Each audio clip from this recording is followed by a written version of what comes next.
Bismillahirrahmanirrahim. Assalamualaikum warahmatullahi wabarakatuh.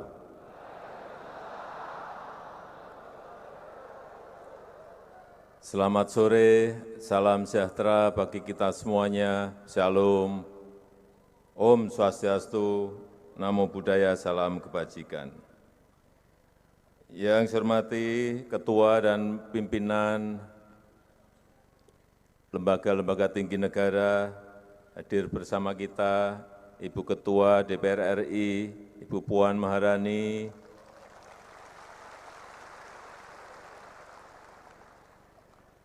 Bapak Ketua KY, yang saya hormati para Menteri Kabinet Indonesia Maju beserta Panglima TNI dan Kapolri yang juga hadir, yang mulia para duta besar negara-negara sahabat dan pimpinan lembaga multilateral, yang saya hormati Gubernur DKI beserta para gubernur, bupati dan wali kota yang hadir, para rektor dan akademisi, para pimpinan dunia usaha dan asosiasi, yang saya hormati Ketua Adat, Ketua Kelompok Perhutanan Sosial, aktivis pendamping, penyuluh, yang saya hormati kelompok pemulung, bank sampah, dan para pendamping, yang saya hormati masyarakat energi terbarukan, komunitas sepeda Bike to Work, anak-anak muda Indonesia, Bapak Ibu hadirin dan undangan yang berbahagia.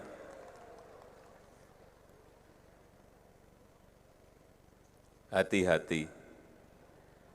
Hati-hati,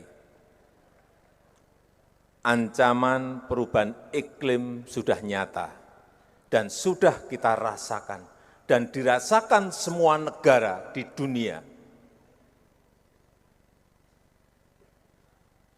Suhu bumi yang semakin panas, cuaca juga semakin panas, kekeringan ada di mana-mana. Bukan hanya di Indonesia saja. Akhirnya apa? Ada krisis pangan. Beberapa negara kekurangan pangan. Baik itu gandum, baik itu beras. Yang biasanya negara-negara itu mengekspor berasnya, 19 negara sekarang sudah stop, ngerem ekspornya, tidak diekspor lagi. Sehingga banyak negara yang harga berasnya naik, termasuk di Indonesia sedikit naik.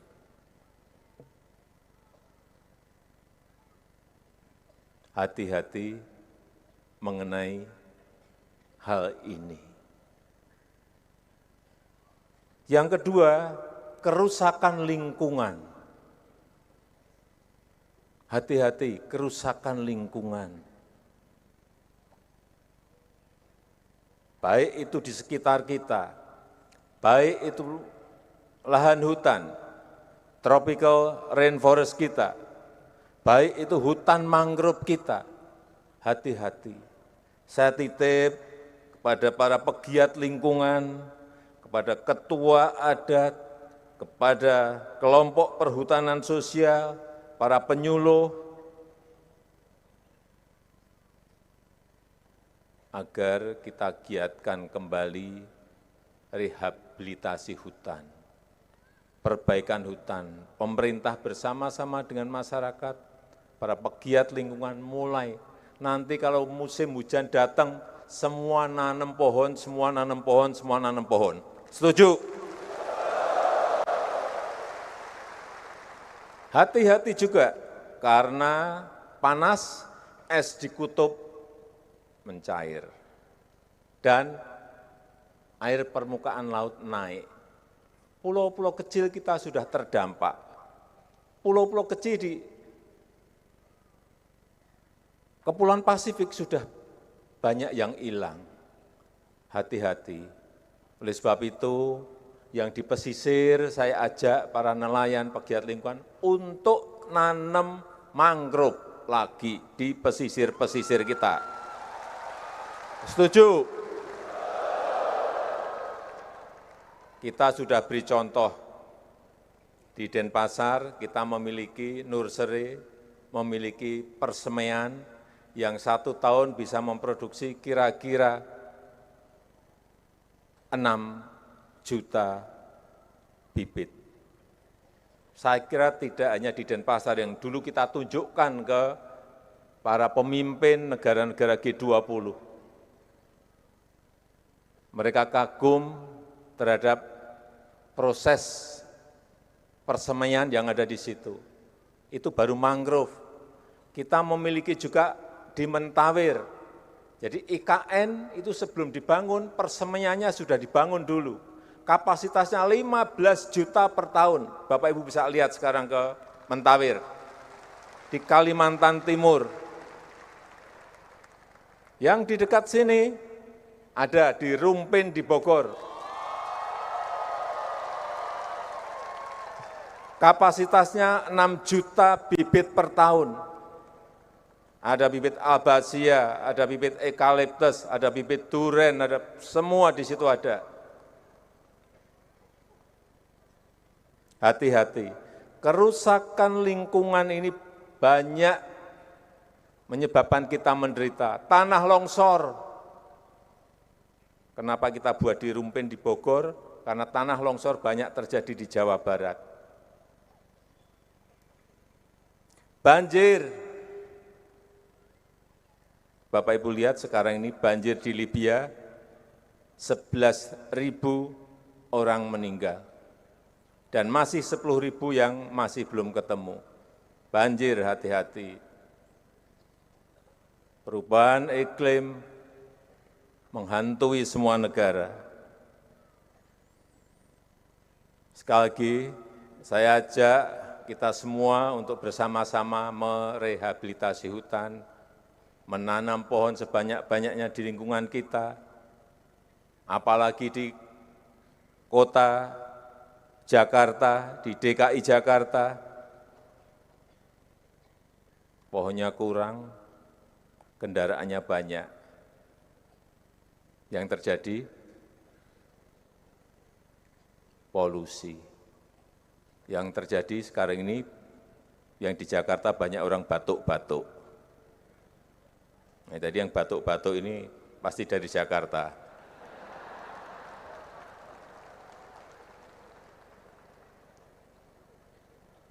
Termasuk yang bersepeda juga hati-hati. Kalau pas bersepeda pakai masker. Yang ketiga, dunia sekarang ini sedang transisi menuju kepada ekonomi hijau. Semua negara mengarahkan, karena kita semua takut terhadap perubahan iklim yang ada. Sekali lagi, transisi menuju ke ekonomi hijau. Di semua negara sekarang ini daur ulang sampah dikerjakan. Produksi produk-produk industri hijau dikerjakan. Kendaraan listrik dimulai semua dibangun di negara-negara yang siap. Biodiesel digunakan, bioetanol digunakan, semuanya yang berbau green, yang berbau hijau, semuanya sekarang ini mulai dikerjakan di semua negara. Industri baterai untuk kendaraan listrik dimulai, dan kita juga tidak ingin kehilangan kesempatan untuk membangun industri baterai kendaraan listrik. Karena kita punya bahan bakunya di sini. Nikel kita punya, kobalt kita punya, mangan kita punya. Tapi hati-hati, saya ingatkan, kalau di sini ada perusahaan tambang yang hadir, setelah menambang harus diperbaiki lahan itu. Setuju? Jangan langsung ditinggal, dibiarkan. Akan saya cek satu persatu. Dan sekarang ini sudah ada peraturan menteri baru saja keluar. Setiap perusahaan tambang harus memiliki pusat persemaian, harus punya nursery center, sehingga setiap habis nambang langsung ditanam, supaya tidak terjadi kerusakan lingkungan yang semakin parah. Wajib karena sudah ada peraturan menterinya baru saja keluar.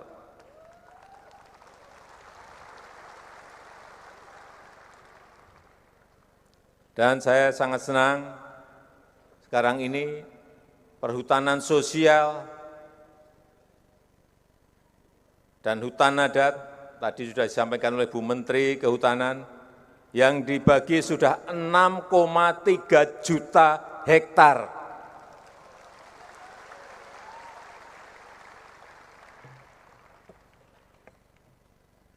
Dan juga ini,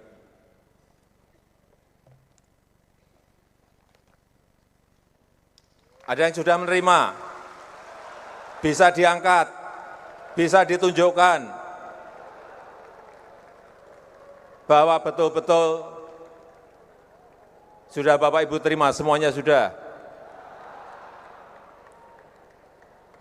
terima semuanya. Oh, yang di atas itu juga diangkat, semuanya diangkat biar kelihatan bahwa ini sudah Bapak Ibu terima semuanya.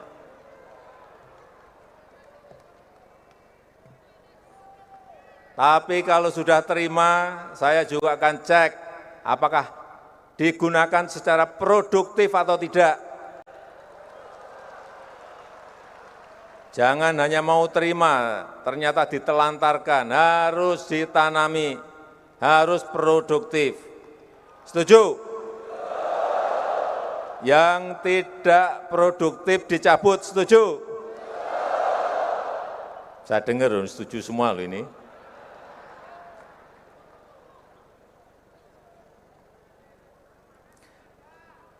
Saya rasa itu yang ingin saya sampaikan dalam kesempatan yang baik ini. Sekali lagi, marilah kita jaga lingkungan hidup kita, baik yang biotik maupun abiotik, sehingga negara kita Indonesia ini tetap hijau, lingkungannya baik, udaranya bersih, dan kita bisa menikmati hidup di negara yang kita cintai ini. Terima kasih. Wassalamualaikum warahmatullahi wabarakatuh. Terima kasih. Terima kasih Bapak Presiden.